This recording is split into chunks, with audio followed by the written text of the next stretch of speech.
All right, real simple video, real quick. You ever, leave your toilet just sitting there and the water is just running and it's just running and it's running and it's running. It's a real quick fix. This rubber right here sometimes get worn out and like underneath it, it gets these little ridges and it gets sticky. See how it's very uneven? So when it closes, water just keep running under. It's a real simple fix. All you have to do, you can choose to flush if you want or not, but real easy fix for that.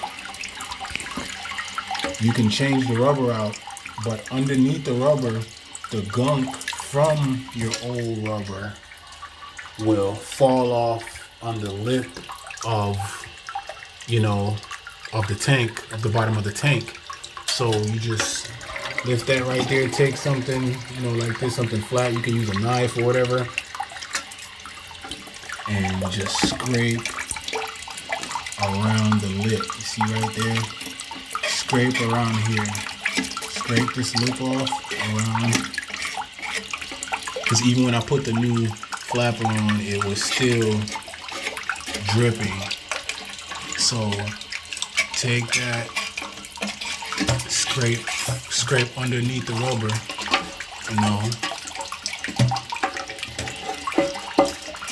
just scrape the whole circle, the circle of the rim of it. Scrape it. All right, and let's sit tight and see if all that dripping will stop.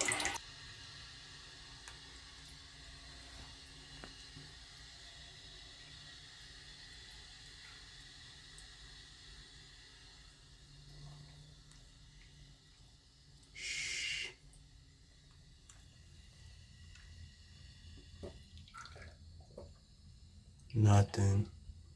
No, nothing.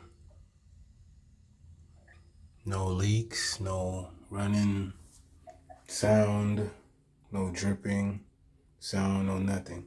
So just remember, sometimes it's a simple fix. Some people think it's the flow flush valve and all that. It's not that. Majority, sometimes you just have to get rid of this rubber flap and the uneven rigidness so the water can be sealed flush.